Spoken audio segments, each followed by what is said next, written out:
Hi, everyone, and welcome to Litmus Live. We are so glad you could join us today. I am Courtney Grab. I am on the customer and lifecycle marketing team at Validity, and I will be your moderator today. Today's conversation is all about connecting your email workflow for full funnel success. And I think this audience knows better than anyone that behind every email that lands in the inbox, there's a lot that goes into it beyond just pressing the send button. There's people, processes, tools, and decisions across design, build, QA, deliverability, and reporting. And that is exactly what we are here to unpack today, what end-to-end email excellence actually looks like in practice. So we will spend about 25 minutes in conversation, and then we will leave time at the end for audience Q&A. So feel free to drop your questions into the Q&A box as we go. That's enough from me. I am really excited to be joined by Lisa Wester from Copeland. Lisa has been with Copeland for nearly 8 years and currently leads their marketing automation team, which is a globally distributed team supporting campaigns across regions, languages, and lines of business. And then Copeland itself is a global leader and manufacturer in sustainable HVAC solutions with more than a century of innovation and over 18,000 employees worldwide.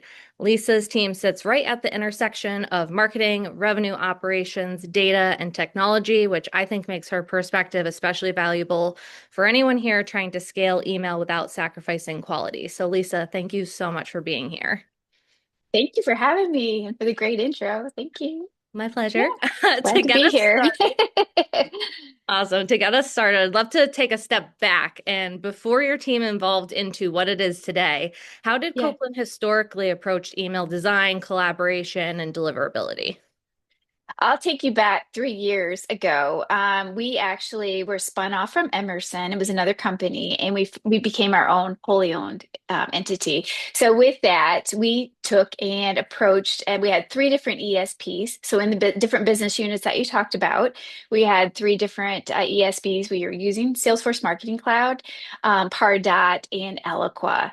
So with that, you can see a lot of different situations, different templates, different branding, different everything. So it really was very disconnected, I would say.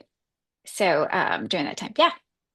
So, what were the biggest challenges that model created for quality and scale or even team morale? I know you just said disconnected ecosystems, but was there like Yeah. something that specifically was a catalyst that made you step away and be like, we really need to rethink how email works here? Oh, absolutely. Because everybody had their own opinion, like I said, their own email templates, and not everybody's an email marketing specialist by any means.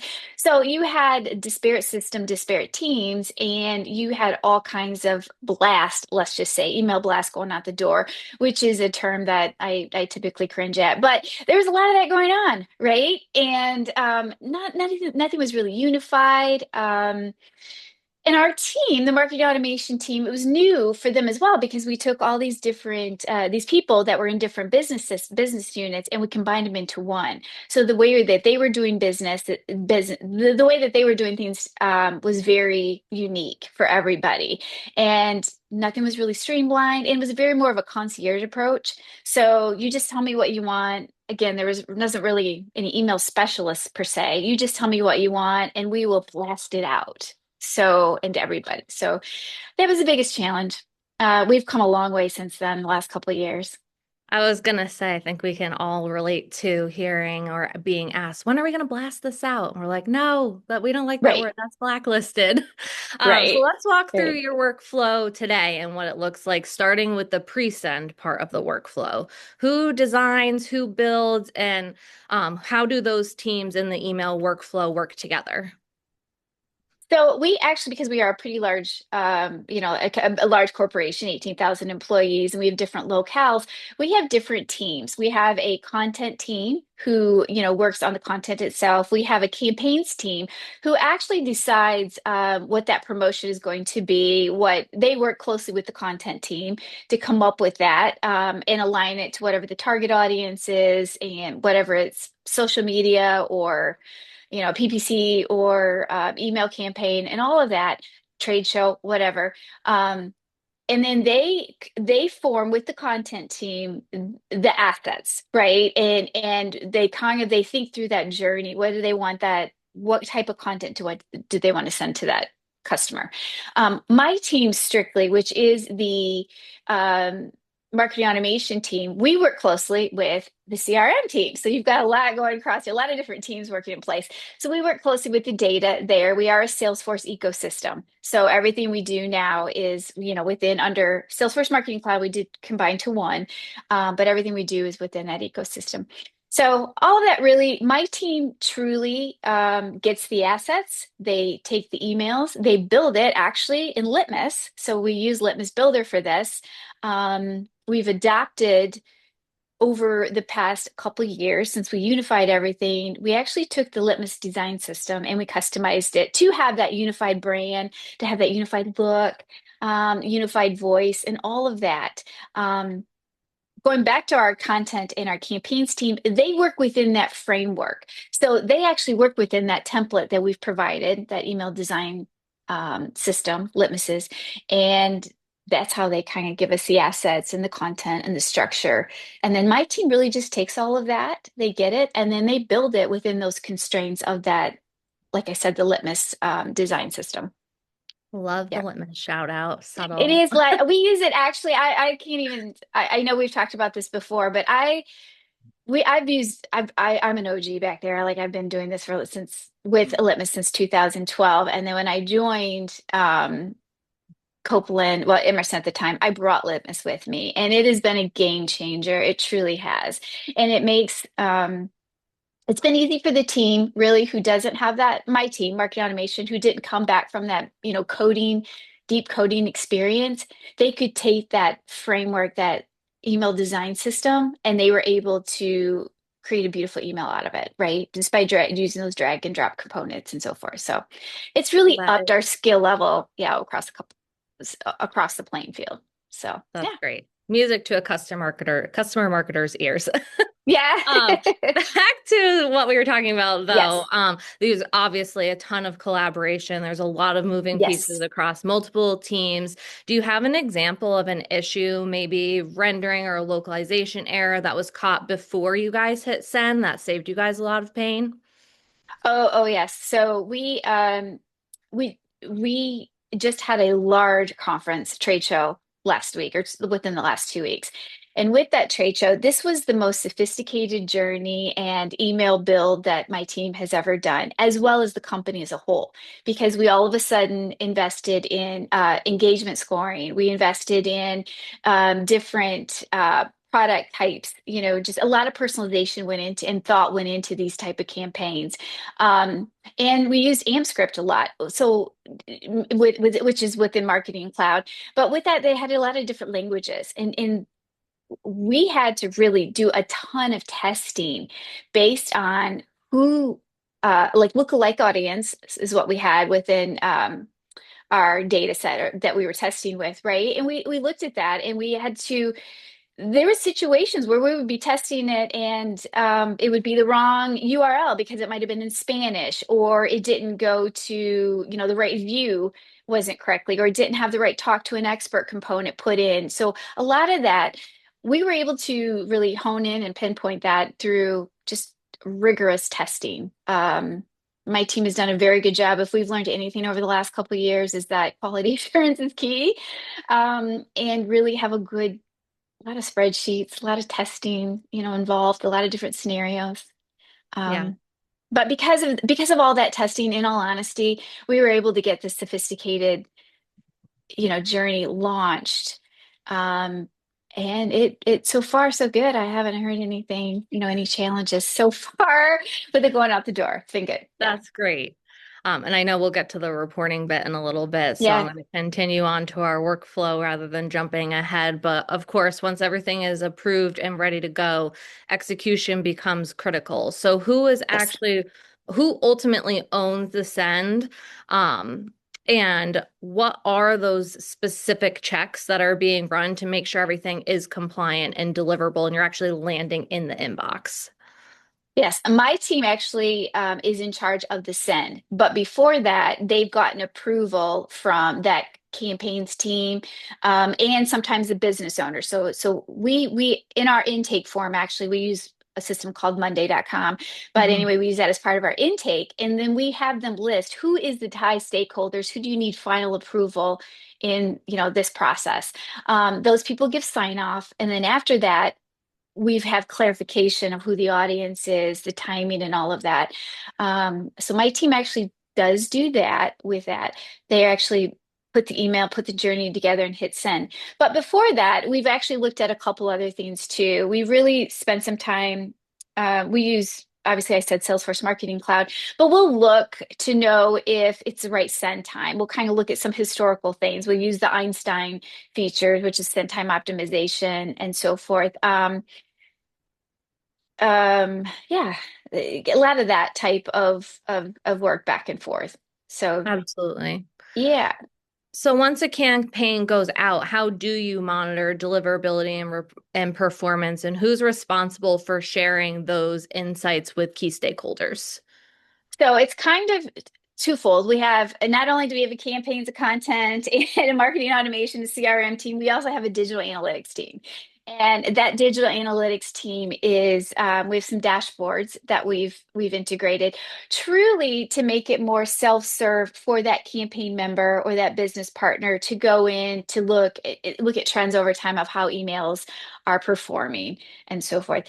My team, we will monitor like that big journey I was just talking about. I'm in there every single day and I'm looking to see, are we getting the conversions? Certain emails had certain goals. So are those emails making or reaching those goals? And I'm doing that mainly because we're going to use this journey is going to be set in this content.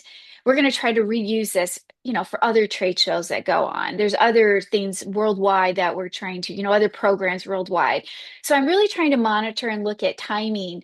Are our email sends, are they performing better this time of day or a different time of day? Also cadence, how soon are between the emails. We're doing that. So there's twofold. One is the campaigns team is looking overall, very general vanity metrics.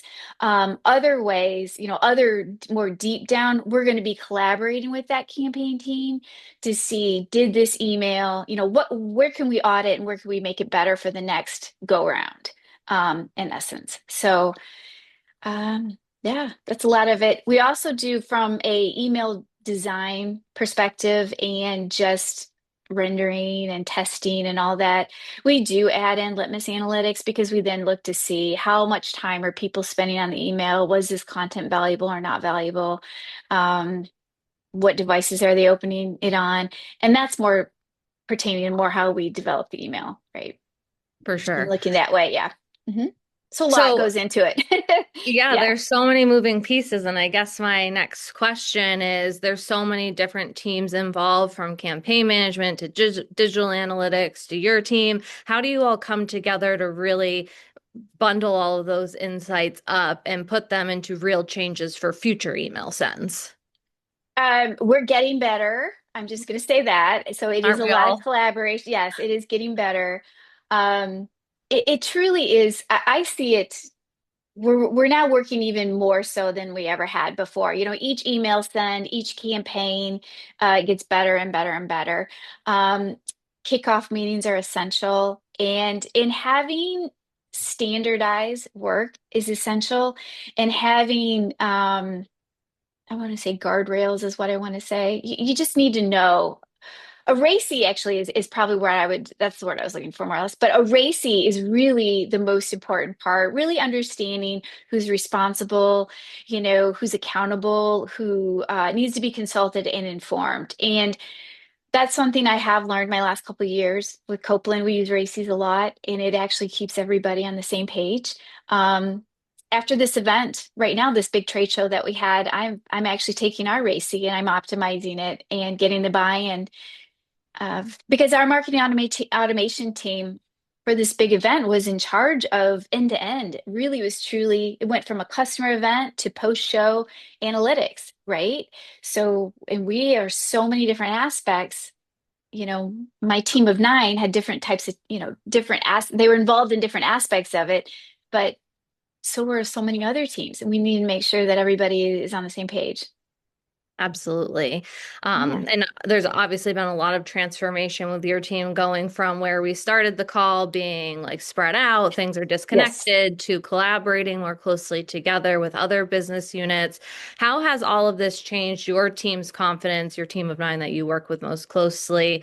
Or how has it changed how other stakeholders in your organization view email as a revenue driver?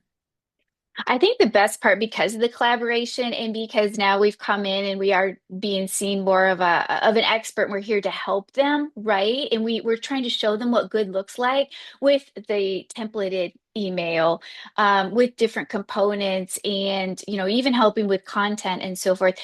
It is, and I'll go back to it too. Also, the simplicity, not simplicity because nothing's ever simple, but the simplicity of being able to say, here's a visual component, this is what it looks like, and being able to pull it over.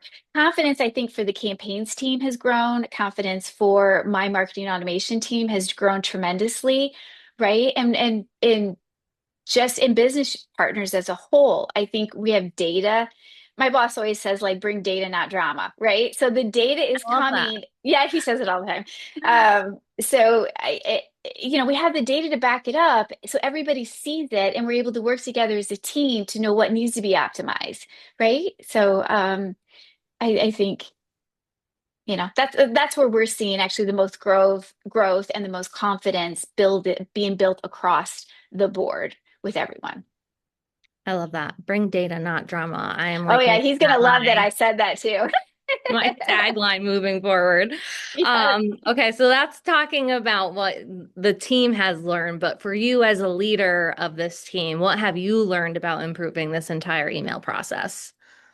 I would say you have to have structure. I think that, and you have to trust other people. That's the other thing. And it's hard too sometimes, especially if you're going from an independent or individual contributor to any type of a manager, and managing an entire program or a global program.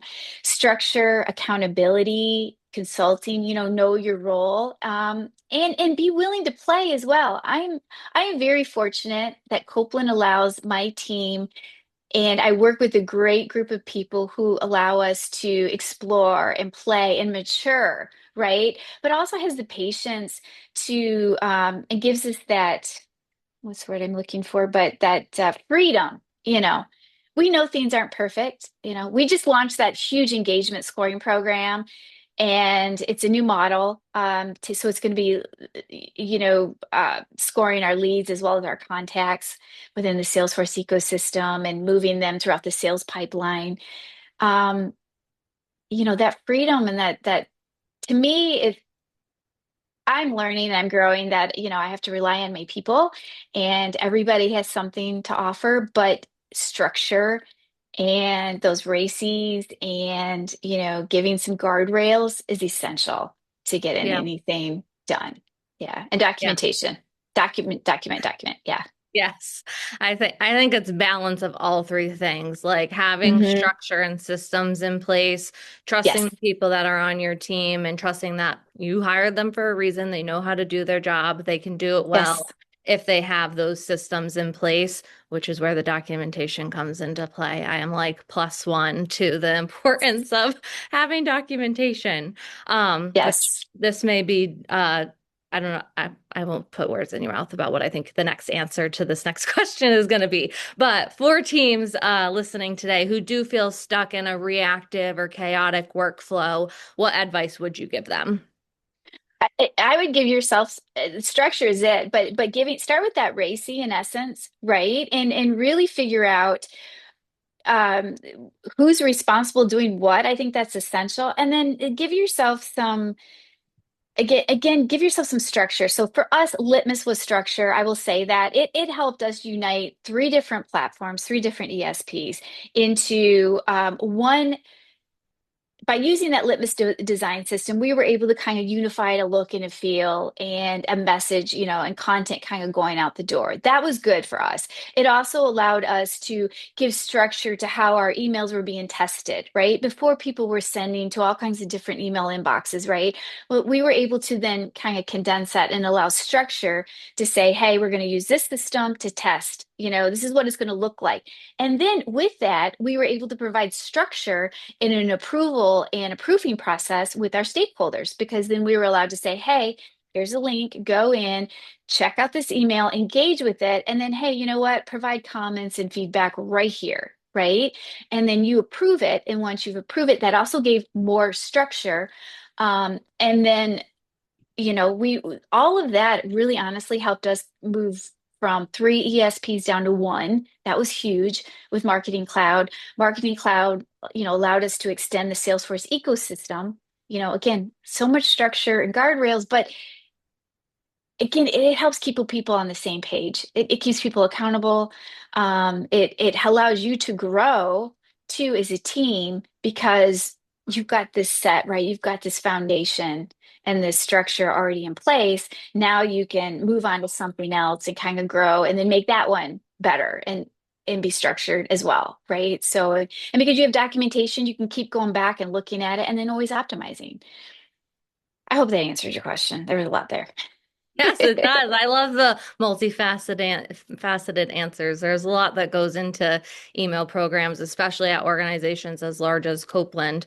And I feel like for smaller organizations, all of these same points still They stand from do. having those structures, having systems in place, understanding how your tools can help you, documentation, all of these things are key to organizations of any size. Which I guess is one other question I have is as your organization continues to grow, if you go through acquisitions or mergers, Yeah. if you gain another ESP, like how are you going to keep teams aligned on quality and best practices as your organization continues to grow? So it is that the documentation is one, but as far as like quality goes, we do spend a lot of time, honestly attending things like this, right? We do spend a lot of time looking at what is the industry doing, how is that changing, and then adapting what we need to based on, kind of the metrics and the engagement we see within our email analytics, right? Um, we are we have an extensive quality assurance program. I mean, model, I should say. So my team last year, we use Monday.com, but they built out a pretty robust system to make sure kind of like we're always on. That's where we focus. That was to make sure that our systems really nothing ever goes down. If it does, we at least try to a quarter. Let's see what we say. We want to fix it every quarter. We have a system, a group of tasks that we have to go through to make sure it's up and running. It's getting the right message out. We're doing exactly it, we're on target. We're running, right? Yeah. I don't know if I'm getting this across very well, but yeah. Yes, So, but we go through that quality assurance all the time to make sure that email campaigns aren't going out the door that have old logos or things like that, right? We have a kind of a model in place to kind of go back and look at that. yeah, absolutely. I think that it's a good best practice annually, quarterly to go through your email templates, make sure everything aligns with how your brand has evolved, how maybe your voice has evolved. It sounds like that's the system that you Oh have in yeah, place. yes. One last question before I pivot over to the Q&A. What is next for Copeland's email program? So a lot of it truly is, now that we're part of revenue operations, so we've kind of moved around a little bit, but it's really helping, really finding those moments that matter a little bit deeper, right? We also are using Data 360, which is a CDP, and we're moving into AI just like everybody else is. And it's really identifying those moments that matter and then giving those customers, reaching out to them and helping them along the way. And I think that's one thing that we're trying to do and get across to a lot of our stakeholders. It's not blasting, but what message and what content can you give your customers and your audience that is going to be helpful to them, right? Help them get their job done, help them take the next step in the journey and so forth. And I think as a team going back to that business partners, those campaigns team, the analytics team, the digital marketing team, my team, right? As a group, we're all on this mission in essence to make it better, to keep improving that way. So yeah, I think that's really where we're headed. Yeah, I mean, making it easy for each of us, and community being as communicative and collaborative as possible. Yeah, that's great, which is also a segue into some of the questions we got in the Q&A. I think you might have Okay. just said this, but to be crystal clear, what are you using for dashboards for email reporting? Is it Tableau, intelligence reports? So we're doing two. We're doing Sigma dashboard. So we use Sigma, and then we're also Sigma for that. We are for some more of our sales and pipeline operations. We're using Salesforce CRMA. So that's the two of them, and eventually we'll get more into that AI functionality. They're going to use different that. But for the email reporting and the campaigns reporting, we're using the tool called Sigma. Okay. And is that different from the email engagement dashboard that you were talking about, that connects kind of all of these emails into like revenue attribution? Is there a different tool you use for that? So the revenue, yes, it would be the CRMA See, dashboard. So CRMA, so that's with Salesforce. I think it's called, well, CRM Analytics is what it's called. there's so many names. I know. There's like five different Salesforce reporting tools. I think we use like It two of them. is. It is. It is. And then that is all gonna move into probably like Tableau next, right? Yeah. So they're all starting to kind of condense and merge. But Sigma, our company as a whole uses Sigma. So then a lot of that data, we have it, could live in Snowflake. So a lot of that gets pushed up into those tools as well. Awesome. So yeah. Other question we got, the quarterly checks that you mentioned, how do you do those checks? Like, do you manually go into Salesforce and look at email by email, or do you Oh. create test users to like subscribe or something else? Both, right? So they do both. So that they're kind of doing both. My team has a system in place. We go back and look to make sure it's running accordingly. And there's a lot of times where with that campaigns team, we are going back in and updating journeys, right? Maybe there's a new piece that needs to come in. So a lot of that happens on a regular basis. But we do test forms quite a bit to make sure it's still accurate. So they're still running accordingly. Um, so much movement right now with that engagement scoring model that I talked about and that we're just implementing. We're actually going back and are we collecting the right data points on a lot of these forms coming in? Where do we need to change? Kind of look at some things and bring those up to speed as well. And honestly, this is one thing in Journey Builder. I have it right now. One of our tasks is to go through, and there's a lot of journeys and emails that are in there that just need to go away. We just need to delete Yeah. them, right? They've been in there for 5 years. Litmus 2, we can go back in and delete a lot of old emails. Um, get it out. I think it's a long process, but it does need to be added. If you allow yourself some time, just identify what you need to check and give yourself those, checks and balances. Allow your time, give your team the time to go in and really review, to make sure everything's up to quality and up to speed. Mhm. Absolutely. Well, I think that is all we have time for today. So I really appreciate you sharing such a candid look behind the scenes. And thank you to everyone that joined us live. If we didn't get to a question that you wanted answered, Lisa's LinkedIn is actually going to be in the chat. So she has welcomed graciously anyone Yes. to reach out to her directly, connect with her on LinkedIn. And I think today was just a great reminder that while subscribers may only see one email, there's clearly a whole ecosystem of people, testing, decisions, and iteration behind the scenes that go into every successful send. So we're really glad that you all could be here today, and we hope that you enjoy the rest of Litmus Live. And thank you again for being here.